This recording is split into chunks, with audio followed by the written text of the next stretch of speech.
계속해서 우리가 말씀을 좀 살펴보고 있어요. 오늘은 세 번째 시간인데 누가복음 8장 22절 25절의 말씀이었죠. 특별히 다음 주까지 이 시리즈는 진행이 될 거고, 다음 주 지나고 나면 우리 일본 팀을 파송을 해야 돼요. 그래서 그때까지, 다음 주까지 이 게이즈라는 제목으로 함께 말씀을 나누려고 합니다. 오늘은 특별히 렘브란트 가지고 이야기를 좀 나눠보려고 해요. 렘브란트 이렇게 생기셨습니다. 약간 그 푸근한 아저씨 같은 인상을 가지고 있는, 할아버지 인상을 가지고 있는 분이고, 눈과 콧망울이 동글동글하니 귀염귀염한 그런 스타일이신 것 같아요. 이분의 풀네임이 렘브란트 하르만손 판 레인이에요. 엄청 길죠. 이렇게 길어본 거는 또 오랜만에 들어보는데, 이 피렌체 공화국 출신이십니다. 1400에서 1500년도 이렇게 활동을 했던 것 같고, 연도가 잘못된 것 같아요. 연도는 좀 잘못된 것 같고, 조각가고 건축가고 화가고 시인으로 활동을 했고, 르네상스 3대, 이거는 옛날 거잖아. 다시, 자, 이렇게 생기신 분이고요.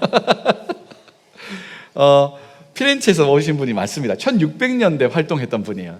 1600년대 활동했던 분이고, 이분의 별명은, 이거는 그 지난주에 했었던 미켈란젤로네요. 이분의 별명이 뭐냐면 빛의 화가라는 별명을 가지고 있어요. 빛의 화가라는 별명이 왜 가졌냐면, 자신이 드러내고 싶은 것을 빛과 어둠으로 표현하는 거예요. 예를 들면 이분의 유명한 작품이 탕자의 귀환이죠. 여기 보면 빛이 쏟아지는 부분이 있고 빛이 감추어진 부분이 있습니다.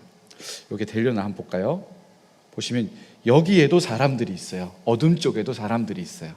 그리고 빛으로 가득한 곳도 있죠. 가장 그 빛이 많이 닿는 곳은 아버지의 얼굴과 손 쪽이라고 할 수 있습니다. 그죠? 그러니까 아버지가 손을 이렇게 대어주는 이 등판에 가장 많은 빛이 쏟아지고 있죠. 그런데 손을 보면 오른쪽에 있는 손은 여성의 손처럼 보이고, 왼쪽 손은 남성의 손처럼 보이죠. 내가 화가라면 이런 거 손 모양 아주 그 대칭이 맞도록 잘 이렇게 할 것 같은데, 일부러 다르게 그려놨어요.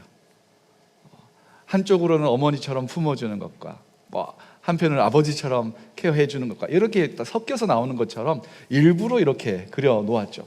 그리고 여기에도 이 렘브란트의 얼굴이 숨어 있다라는 이야기도 있습니다.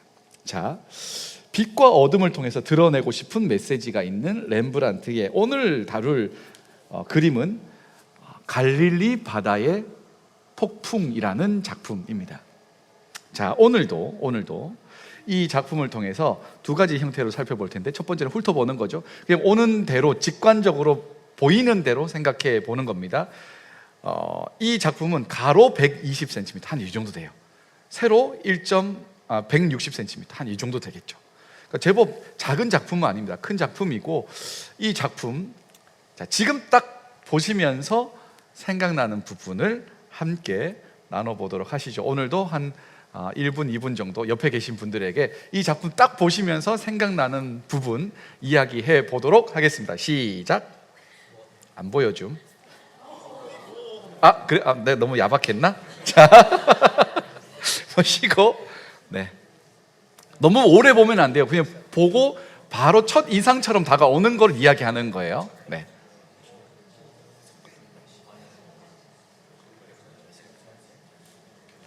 한번 어떤 부분이 인상적이십니까?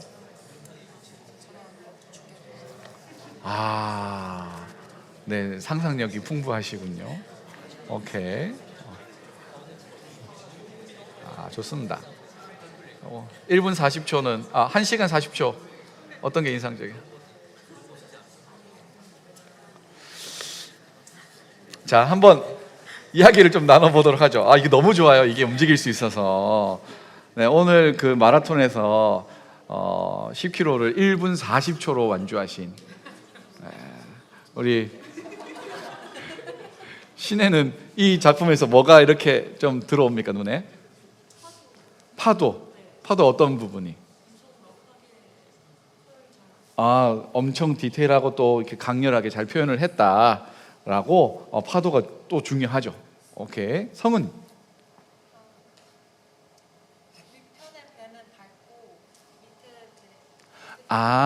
그림의 요쪽은 밝고 요쪽은 어둡다. 또 빛과 그림자 해가지고 조금 안다는 듯이. 네. 그 뒤에 우리 하람 자매는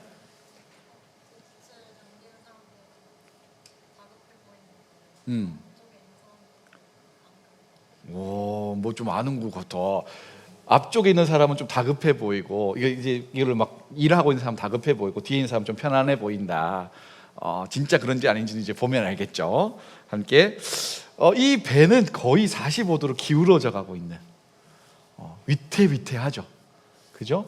여러 명의 사람이 타고 있는데 사실은 이 사람들이 타고 있는 것보다는 배가 훨씬 더 컸을 거예요. 사람이 되게 크게 표현되어 있는 거죠. 왜냐하면 이 그림의 중심은 배가 아니고 사람이기 때문에 그래요. 그러니까 이 정도 배는 정말 작은 배일 거예요. 그거보다 훨씬 큽니다. 지금도 갈릴리 그 성지순례나 이런 데 가면 갈릴리 바다를 운행하는 이렇게 배들이 있거든요. 생각보다 커요. 괜찮아요. 그래서 이 배보다는 훨씬 컸을 것이다. 대신에 사람을 잘 표현하고 싶어서 배 사이즈를 좀 줄이고 사람 사이즈를 좀 키운 것 같다. 뭐 이런 부분도 볼 수 있을 것 같고요. 자, 이 그림의 배경이 되는 말씀을 먼저 한번 살펴보도록 하죠. 오늘 본문인데요. 오늘 본문 22, 23절 같이 읽겠습니다. 시작. 하루는 제자들과 함께 배에 오르사 그들에게 이르시되 호수 저편으로 건너가자 하시매 이에 떠나 행선할 때에 예수께서 잠이 드셨더니 마침 광풍이 호수로 내리치매 배에 물이 가득하게 되어 위태한지라. 아멘. 이 작품의 배경이 되는 본문은 갈릴리 바다입니다. 게네사렛 호수가라고도 부르고, 원래는 여기는 이제 그 바닷물이 있는 곳이 아니에요. 진짜 호수입니다. 그런데 너무 사이즈가 크니까, 호수의 규모가 크다 보니까 갈릴리 바다라고 불러요. 어느 정도냐면 남북으로 21km, 좌우로 13km 정도 되고, 수심은 깊은 곳이 46m 정도 됩니다. 그러니까 상당히 큰 규모의 호수이고, 약간 온타리오 호수 같은 느낌으로, 온타리오 호수에도 몇 곳을 다 비치라고 부르잖아요. 그것처럼 비슷하게 갈릴리 바다라고도 표현하고 호수라고도 부릅니다. 이 지형이 좀 독특한데 뭐냐면 해발 고도보다 낮아요. 해수면보다 낮아요.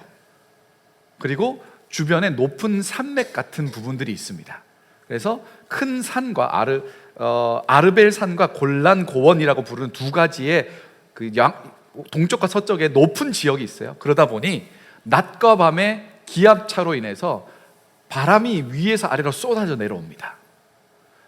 위에서 산에서부터 바람이 막 쏟아져 내려오면 호수 중앙부로 막 몰아치는 거예요. 그러면 파도가 막 일어나겠죠. 그런데 그 바람이 얼마나 센지 맞은편에 있는 고원의 절벽에 부닥쳐서 다시 호수로 내려올 정도라고 한대요. 그러니까 바람이 이렇게 막 쏟아져 내려오는 거예요. 그래서 어느 시점에 이게 만나는 지점에서는 방향 감각을 잃을 만큼의 엄청난 폭풍이 일어난다는 거죠. 그곳이 바로 오늘 그림의 배경이 되는 갈릴리 바다입니다. 그곳에 사는 사람들은 공기 흐름을 통해서 얼추 예상을 할 수 있는 거예요. 그 비슷한 온도, 비슷한 시간대에 그런 일들이 벌어지기 때문에 웬만하면 그 시간대, 그리고 감지가 되는 공기 흐름을 따라서 배를 띄울지 안 띄울지를 결정할 수 있겠죠. 그게 이제 삶의 노하우 아니겠습니까? 그런데 예수님이 건너편으로 가자고 말씀을 하십니다. 호수 건너편은 거라사라고 부르는 이방인의 땅이었어요. 여러분이 잘 아시는 거라사 지방 하면 혹시 생각나는 에피소드, 성경 이야기 아세요? 이제 빨리 성경 공부를 개설하도록 하겠습니다. 이 거라사 지방에는 군대 귀신 들린 한 사람이 있었죠. 돼지 2,000마리한테 귀신 들어가는 그 장면 있지 않습니까? 그 거라사 지방으로 가자고 하시는 거예요. 이방인의 땅이죠. 유대인들이 가기 싫어하는 곳입니다. 그죠? 그런데 예수님이 가자 하니까 그 말씀에 순종해서 배를 띄우는 거예요. 아마도 예수님이 배를 띄우실 때에는 이 폭풍이 일어날 조짐은 보이지 않았던 것 같아요. 혹시 그런 조짐이 있었다면 예수님 지금 공기 흐름이 별로 좋지 않습니다. 제가 여기서 오랫동안 살았는데 어부로 지냈는데 이 정도 분위기면 안 가는 게 좋습니다 라는 이야기를 했을 거예요. 그런데 그런 조짐은 없었던 것 같아요. 그때 배를 타고 건너갈 즈음에 예수님이 피곤하셔서 잠이 드십니다. 배 뒤쪽으로 가셔가지고 이렇게 주무시고 계셨다고 해요. 그런데 예수님이 이제 딥슬립 빠졌어요. 이제 깊게 이제 잠들고 있을 그때에 갑자기 공기 흐름이 바뀌기 시작하는 거예요. 배는 이미 돌아가기엔 너무 멀리 왔고, 그래서 어찌할까 고민하고 있는 그 시간에 갑자기 바람이 몰아치기 시작합니다. 한쪽 면에서 바람이 흘러내려왔고 물결이 치기 시작해요. 그때 당시에 어부들이 제자들이 있었기 때문에, 제자면서 어부였던 출신들이 있었기 때문에 이 정도는 아직 괜찮아 라고 할 그때에 맞바람이 막 치기 시작해요. 양쪽에서 파도가 치기 시작하니까 도무지 감당할 수 없을 정도의 상황이 되었습니다. 지금 보시는 장면이 바로 그때의 장면인 거죠. 깊은 밤이었어요. 바람이 막 몰아치는 그때 배가 거의 45도로 기울어져 있고 이 돛을 이렇게 매달고 있던 끈들이 막 바람에 끊어져서 휘날리고 있습니다. 여기서 조금만 더 기울어지면 배가 침몰할 것만 같은 그런 위태위태한 상황이죠. 이 렘브란트는 빛의 화가라고 불렀지 않습니까? 여기 그림에서 어디에 빛이 가장 많이 쏟아지고 있어요? 파도. 지금 밤이에요, 밤. 그런데 빛이 쏟아져 들어오는 것처럼 보이죠. 이 파도에 집중하게 만드는 거예요, 지금 렘브란트가. 파도가 어마어마하게 쳐서, 이게 확대를 좀 해볼까요? 확대를 해보면 아주 디테일하게 표현을 했어요. 물결이 파도가 방울방울 날리는 것처럼. 아마 이거 한 번에 채색이 안 됐을 겁니다. 한 번 칠하고 마르고 나서 또 질감 처리하고 또 마르고 질감 처리, 몇 번을 더 칠하면서 파도의 흐름을 표현했을 거예요. 이미 배 앞쪽으로는 파도가 넘어 들어오기 시작했습니다. 사람이 서 있다면 거의 허리춤까지, 그러니까 배의 옆면까지 거의 다 차고 들어왔을 겁니다. 이 배는 호수에서 운행하는 배잖아요. 그러니까 대양을, 먼 바다를 나와서는 배가 아니기 때문에 상대적으로 배의 옆면은 낮았을 거예요. 높이가 아주 먼 바다를 향해 나가는 배들은 이 옆면이 꽤나 높습니다. 왜냐하면 물이 넘어오는 것을 막아야 되니까. 근데 그 정도는 아니었던 것 같아요. 파도가 막 치니까 배로 다 넘어오는 이 상황이 되었습니다. 이 작품에는 여러 명의 등장인물이 있죠. 그리고 이 등장인물은 몇 가지 부류로 좀 나눠볼 수 있습니다. 오늘은 세네 가지 부류로 좀 나눠보려고 하는데, 맨 처음 우리가 살펴보려는 것은 가장 뱃머리 앞쪽에 있는 사람들입니다. 이 그림에서 가장 역동적인 사람들, 이 사람들이 지금 뭐 하고 있죠? 아마 이 사람들이 어부 출신들이었을 것 같아요. 이 상황에서 뭘 해야 될지 아는 사람들, 무엇을 잡아야 배를 컨트롤할 수 있는지 아는 사람들이었던 것 같습니다. 어떤 사람은 이 돛을 메고 있는 끈을 막 붙잡고 있고, 어떤 끊어진 돛을 그냥 그 중앙에 있는 기둥에다가 막 묶어서 흩날리지 않게 만들기도 하고, 이 팔에 근육하며 인상하며 굉장히 애를 쓰고 있는 모습이 잘 드러나고 있죠. 이 사람들은 어떻게든 배를 지키고 싶어 합니다. 자기가 가지고 있는 모든 노하우를 총동원해서 이 배를 어떻게든 안전하게 만들고 싶어 합니다. 이런 태도는 괜찮은 겁니다. 여러분의 인생에 어떤 문제가 생겼어요. 그러면 그 인생에 있는 문제를 적극적으로 해결해야죠. 그죠? 내가 여태까지 경험해온 노하우를 가지고, 그리고 내가 동원할 수 있는 자원들을 총동원해서 나에게 지금 주어진 이 상황들, 문제들을 해결하는 것 나쁜 게 아닙니다. 근데 문제는 뭐냐면, 내가 할 수 있는, 내가 감당할 수 있는 영역을 넘어서는 일들이 우리의 인생에는 종종 다가온다는 것에 있죠. 임계치라는 말이 있습니다. 임계치. 어떤 것을 견딜 수 있는, 버틸 수 있는 한계를 가리키는 말입니다. 리미트 라인, 트레스홀드라고도 부를 수 있을 건데, 어느 선까지는 버틸 수 있어요. 어떤 캔이 있다고 생각해 봐요. 캔에 가열을 한다고 생각해 봅시다. 열을 막 쬐는 거예요. 불을 쬐는 거예요. 그러면 이 캔이 어떻게 돼요? 처음에는 있다가 점점 부풀어 오르겠죠. 그러다가 임계치를 넘어서는 순간, 그 압력을 견딜 수 있는 양을 넘어서는 순간 어떻게 돼요? 뻥 하고 터지는 거예요. 지난 겨울이었어요. 제 차에 뒷자리에 우리 아들이 캔 콜라를 넣어두었죠. 저는 몰랐습니다. 캔 콜라가 있는 줄. 출근했어요. 그리고 차를 쓸 일이 있어서 나갔는데, 그날은 진짜 몹시도 추운 날이었어요. 물이 얼면 어떻게 되죠? 부피가 커집니다. 그 캔에 담겨 있었던 제로 코크가 폭탄처럼 터져가지고 차 안이 콜라로 범벅이 됐어. 분명히 뒷좌석, 제가 유추해 보건데 이게 자국이 남잖아요. 뒷좌석 오른쪽 문도 포켓에 있는 곳에다가 얘가 이걸 넣어놨어. 그런데 터진 게 운전석 유리창까지 다 튀었어. 그거를 제가 스팀 청소기로 스팀을 먹였다가 걸레로 닦고, 스팀 먹였다가 걸레로 닦고, 그리고 2주짜리 몸살이 났어요.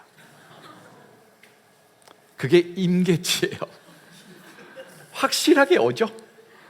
어떤 걸 견딜 수 있는 한계가 우리의 인생에 있어요. 우리 몸도 면역의 임계치가 있습니다. 어떤 병균이 들어오면 나의 백혈구가 열심히 일해가지고 그거를 해결할 양 정도가 되면 그걸 내게 있는 자원을 총동원해서 할 수 있어요. 그런데 그 이면의 양을 넘어서면 어떻게 돼요? 그러면 이제 몸살 나고 아픈 거예요.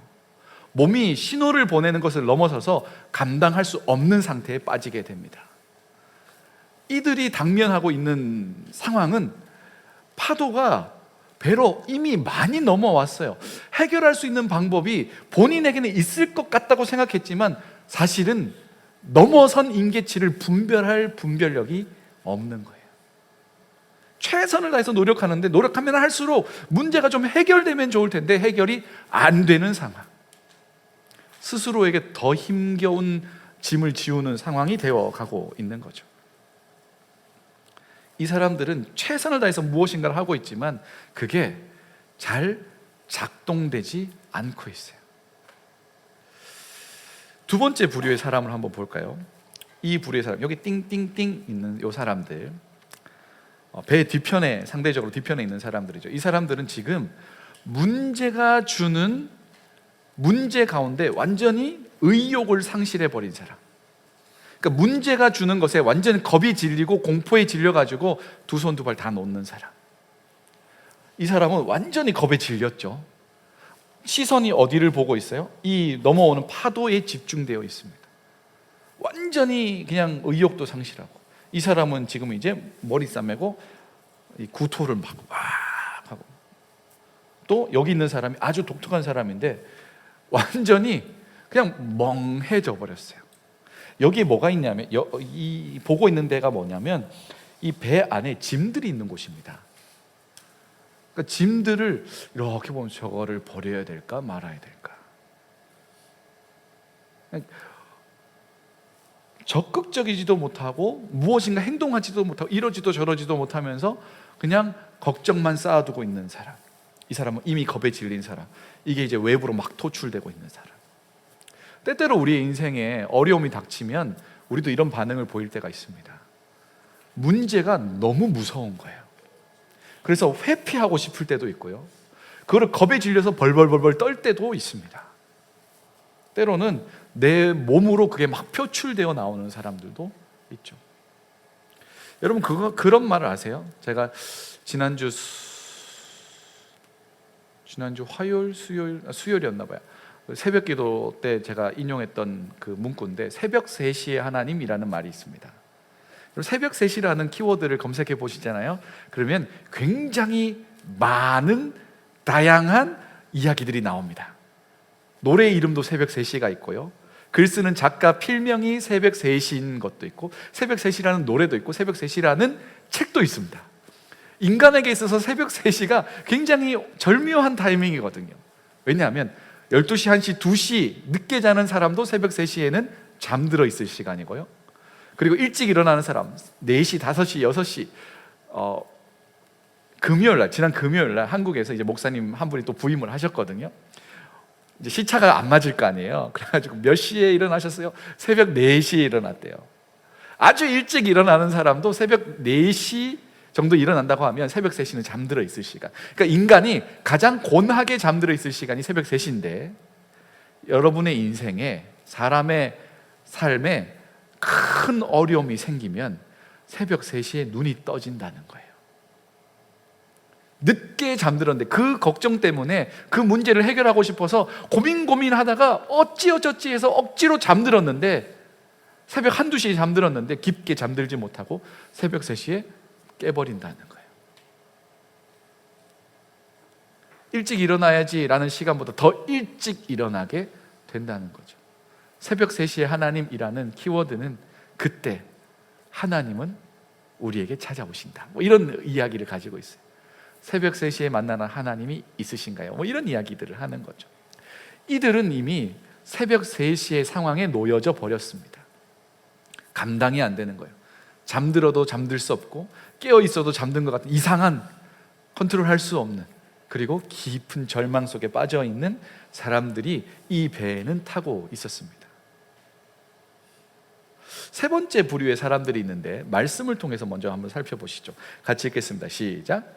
제자들이 나와 깨워 이르되 주여 주여 우리가 죽겠나이다 한데, 막 다급함이 좀 느껴지죠. 그냥 읽으면 안 될 것 같아요. 느긋하게 주여 주여 이렇게 읽으면 안 되고 주여 주여 이렇게 읽어야 될 것만 같은.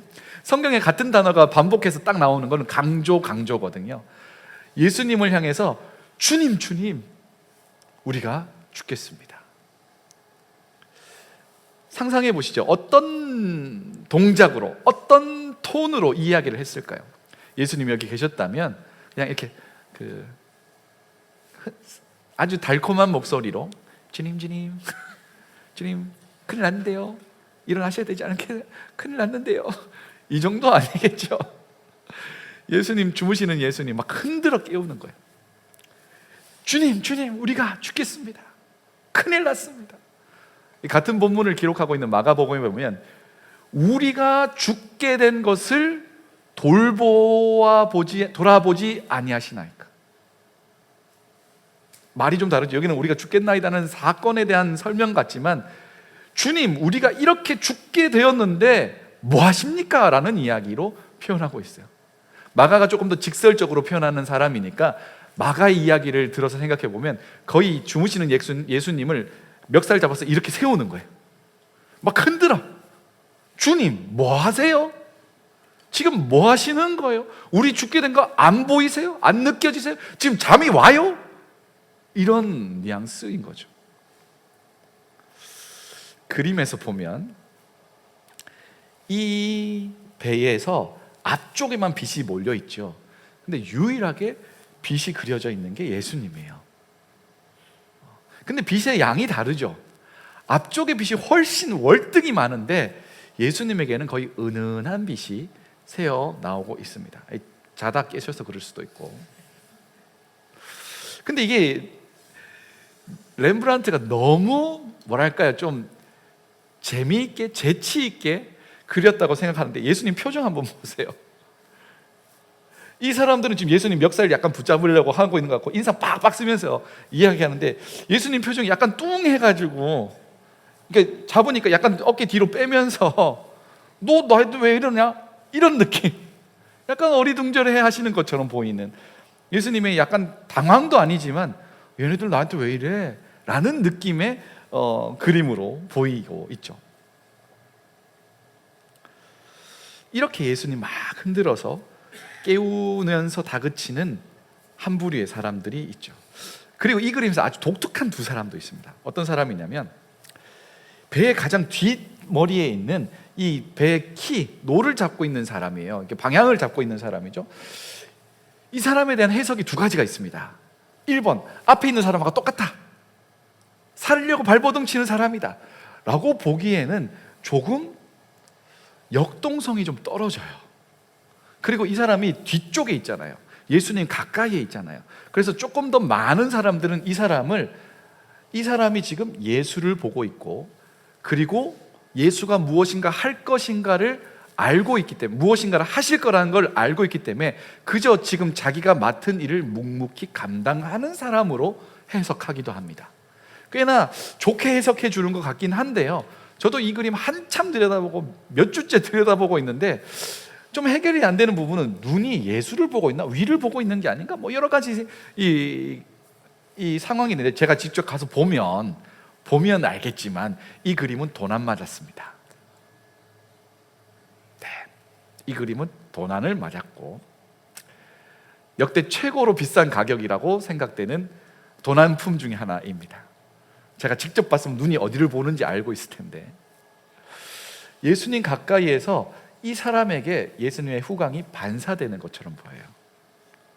그래서 예수님을 이렇게 보면서 이 바람을 이렇게 응시하면서 어쩔 줄 몰라 하는 손이라기보다는 지금 이 상황 가운데 내게 맡겨진 일을 묵묵히 감당한다 라고 해석하는 사람들이 훨씬 많은 것 같아요.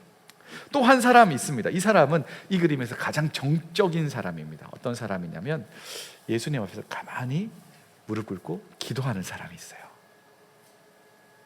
아주 절묘하게 끼워 넣어놨죠. 성경에는 없는 사람입니다. 성경에는 다 이런 사람만, 이제 예수님 항변하고 막 붙들고 물 퍼내는 사람만 있었지, 이 사람에 대해서는 기록이 안 돼 있지만 이건 렘브란트의 상상력이겠죠. 예수님 앞에 고요하게 두 손을 모으고 기도하고 있습니다. 주님, 당신이 원하는 걸 하십시오 라는 의미일 것 같습니다. 만약에 우리가 이 배를 타고 있다고 생각해 보세요. 파도가 막 넘쳐 들어와요. 난리가 났어요. 비명 지르고 옆에 사람 막 구토하고 있고, 어떤 사람은 다 끝났어, 우리 다 죽어 이러고 있고. 그런데 만약에 우리가 이런 식의 행동을 할 수 있을까요? 모두가 너무 바빠, 살려고 발버둥 쳐. 근데 누군가가 아무것도 안 하고 두 손 모아 기도하고 있다면 제 생각에는 욕을 엄청 먹을 겁니다.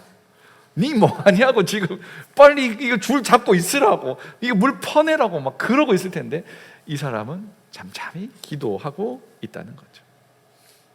자, 이 그림, 예수님의 12제자와 예수님까지 하면 총 몇 명이에요? 13명이죠. 몇 명 있는지 한번 세 보실래요?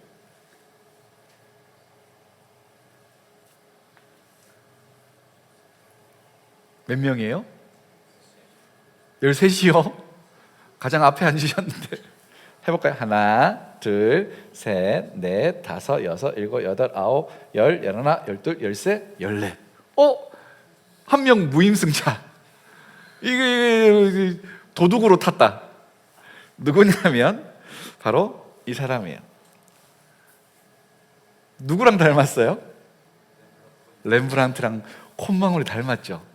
눈 동그랗게 귀염귀염하게 생겼죠. 이 사람 렘브란트예요. 렘브란트가 그 배에 자기를 태웠어요. 이 작가의 재치인 것 같기도 하고, 렘브란트는 그림에 자기를 이제 그 이스타에그처럼 잘 집어넣어 놓고 있거든요.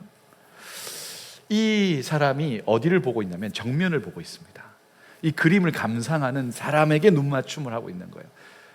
어떤 그림에서 정면을 보고 있다는 건 그 그림을 볼 사람에게 할 말이 있다는 거거든요. 렘브란트는 무슨 이야기를 하고 싶은 걸까요? 이 그림에서 렘브란트는 우리를 바라보면서 뭐라고 하고 있는 걸까요?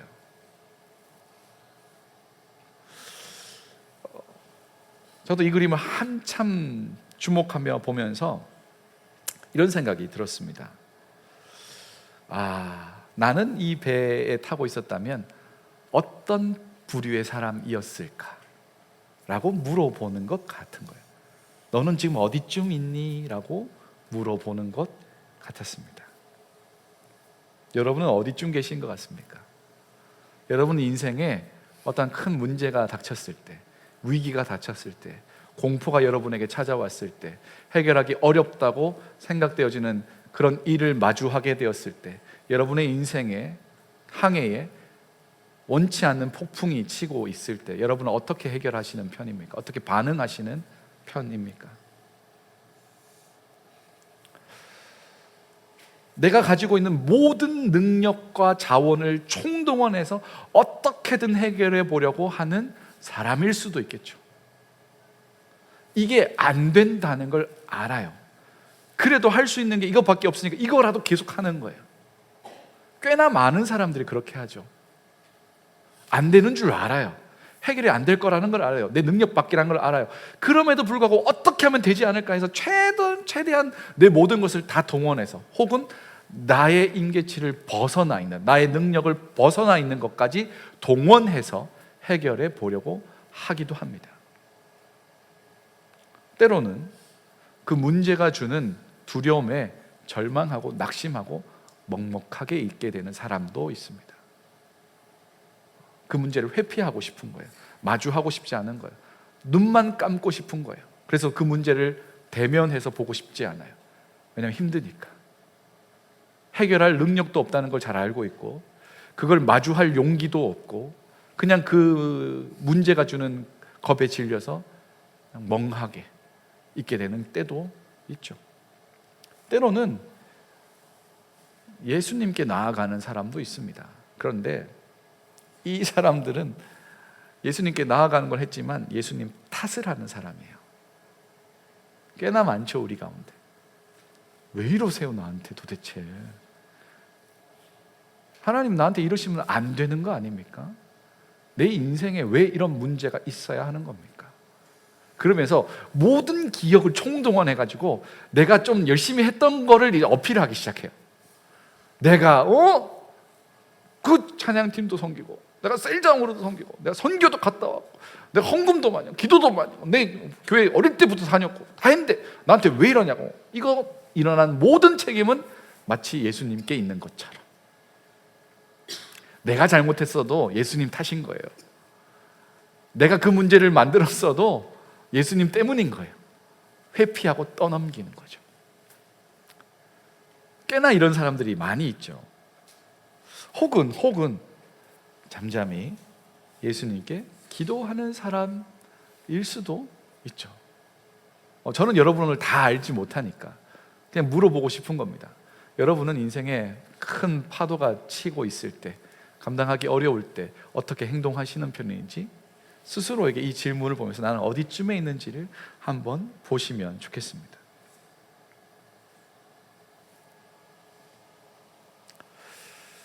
이 그림의 배경이 되는 이 본문에서 제일 중요한 부분이 뭘까요?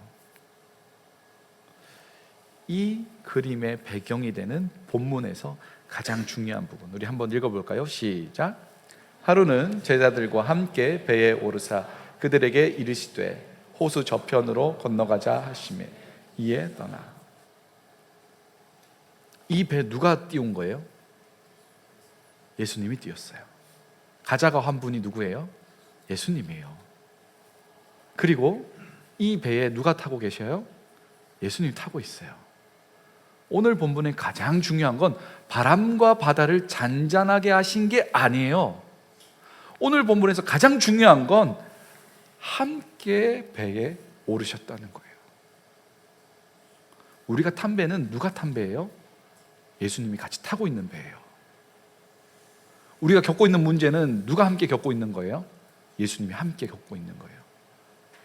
이 배에서 예수님이 바람 부니까 나는 안 되겠네 하고 이탈하시지 않는다고요. 나 먼저 갈게 튜브 타고 도망가시는 게 아니라고요. 그 배에 같이 있다고요. 가자 하신 분도 예수님이고 타고 계신 분도 예수님이에요. 기쁨과 슬픔과 고통과 아픔을 예수님은 함께 하고 계시는 거예요.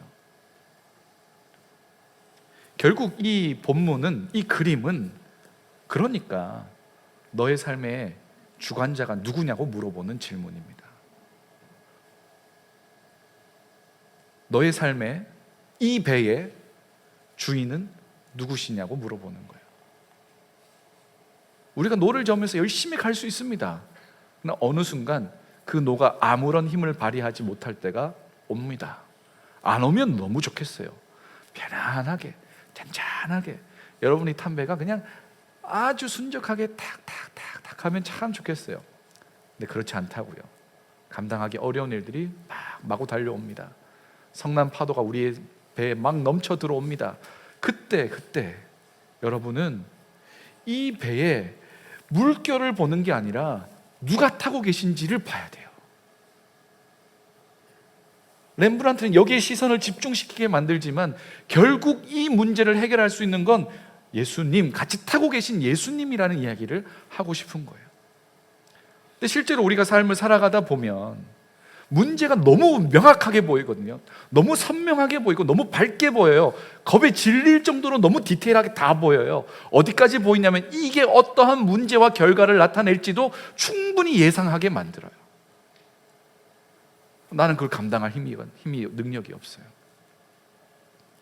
그런데 우리는 그 문제를 너무 주목하여 보느라 우리 배에 같이 타고 계신 예수 그리스도, 은은하게 빛나고 있는 우리 삶의 주인인 예수님을 보지 못하는 경우가 너무 많다는 거예요. 여기 앞에서 찬양할 때 보면 조명이 이렇게 달려 있잖아요. 조명이 꽤나 밝아요. 그 조명 10초만 보잖아요. 10초 보고 앞을 보면 앞에 사람이 잘 안 보여요. 그 빛이 너무나 내 눈에 선명하게 자국이 남아서 앞에 있는 걸 잘 분별하지 못하는 거예요. 우리가 문제를 집중해서 들여다보잖아요. 물론 그래서 해결하면 너무 좋은데 그 문제가 너무 명확하고 밝고 거기에 내 모든 것이 다 쏟겨 있으면 우리 마음 중심에서 은은하게 빛나고 계시는 예수를 못 본다고요. 예수님 표정 다시 한 번만 좀 볼까요? 왜 이런 뚱한 표정이 되셨을까요? 왜 이렇게 약간 너희들 나한테 왜 이래? 약간 그 돈 뜯기는 사람 표정처럼 어이없어 하는 표정은 너 나한테 왜 이러냐? 왜 그런 줄 아세요? 진짜 어이가 없어서 그래요. 예수님 어이가 없어요 지금. 왜냐하면 본인이 이 배에 타고 계시잖아요. 세상을 창조하실 때부터 그 이 땅에 성육신 하셔서 예수님께서 보이신 기적이 너무 많다고요. 예수님 자신이 누구인지 명확하게 알고 있어요. 제자들은 그 예수를 따르는 사람들이잖아요. 그런데 예수님이 이 배에 타고 있는데 이 사람들이 이렇게 행동하는 것 자체가 지금 어이가 없는 거예요. 제자들은 예수님을 도대체 누구로 알고 있는 걸까요?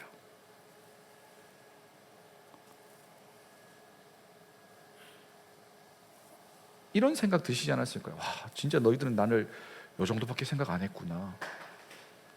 너희에게 나는 이 정도구나. 라는 약간의 서운함도 묻어나는 것 같고요. 여러분에게 예수님은 어느 정도입니까? 여러분의 삶에 있어서 예수님은 어느 정도의 중요도를 가지고 있습니까? 우리를 바라보면서 예수님 이런 표정을 지으신다면 좀 죄송한 일이죠, 그죠? 근데 이런 표정 많이 지으실걸요? 예수님 준비가 되어 있다고요. 근데 야, 너는 진짜 나를 잘 못 믿나 봐.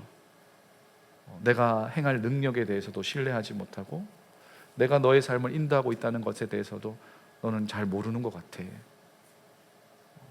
한참 신앙생활을 했음에도 불구하고 꽤나 큰 어려움 속에 다시 어린아이의 신앙으로 돌아가 버리는 우리를 보면서 예수님 좀 당황하실 수도 있겠다 싶습니다.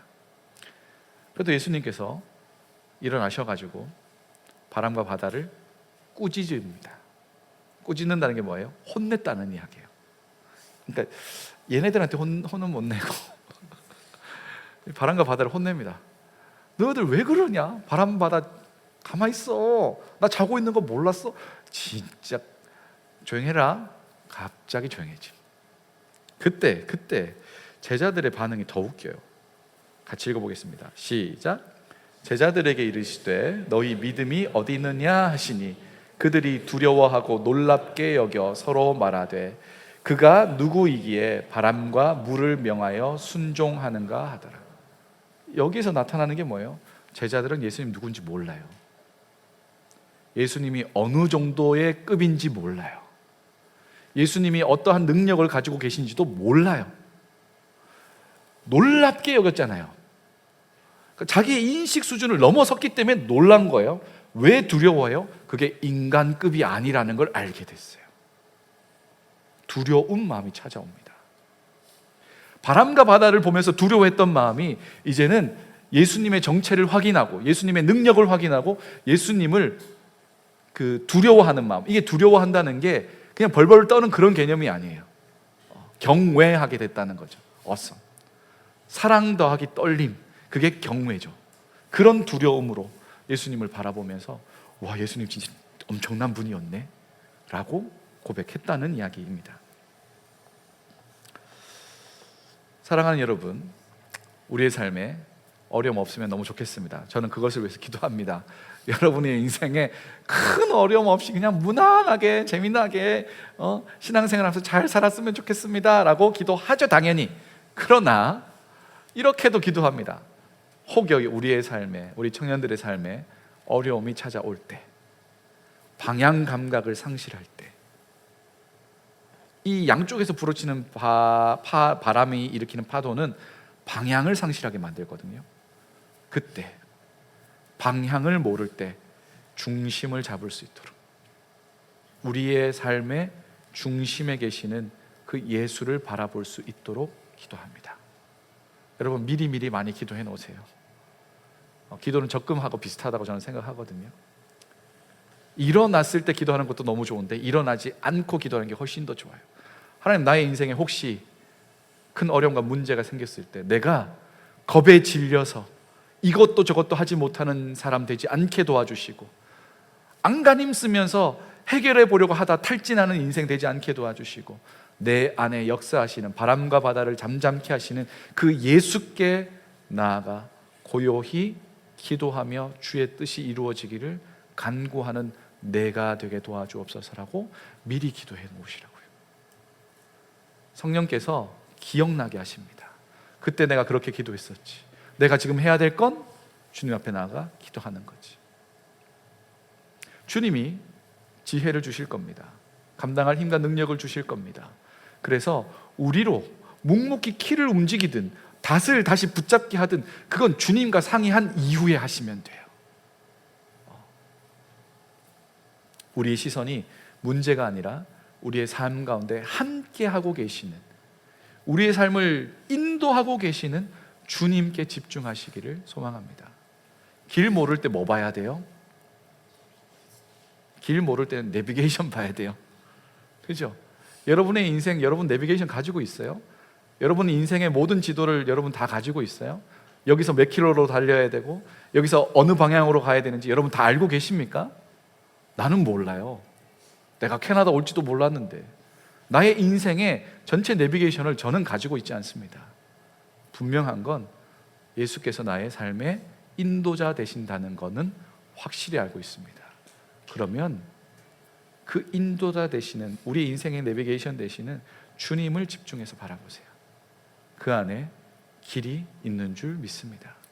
예수님은 바람과 바다를 잠잠하게 하실 수 있는 분이십니다. 때로는 바람과 바다를 더 오래 마주해야 될지도 모르죠. 그게 주님의 섭리의 시간표 안에 있다면. 그러나 그 시간 가운데도 여전히 주님이 함께하고 계신다는 것 명확한 사실입니다. 그러니 그 주님을 붙들고 우리의 인생의 항해를 멋지게 나아가는 저와 여러분 되시기를 간절히 소망합니다. 이 배 타고 어디로 간다고요? 건너편으로 가죠. 건너편에 누가 있어요? 군대 귀신 들린 한 사람이 있었습니다. 예수님은 이 한 사람 때문에 풍랑이는 바다를 건너가고 계십니다. 우리를 향한 주님의 뜻이 있다면 우리의 항해는 계속됩니다. 그리고 그 안에 여러 가지 일들이 있겠지만 주님이 함께 하시니까 우리는 침몰하지 않습니다. 주님이 계신 배는 침몰하지 않습니다. 그것을 신뢰하고 걸어가는 저와 여러분 되기를 간절히 소망합니다. 이 시간 우리 함께 찬양하면서 또 같이 기도하면 좋겠습니다. 깊은 곳에 나아가라는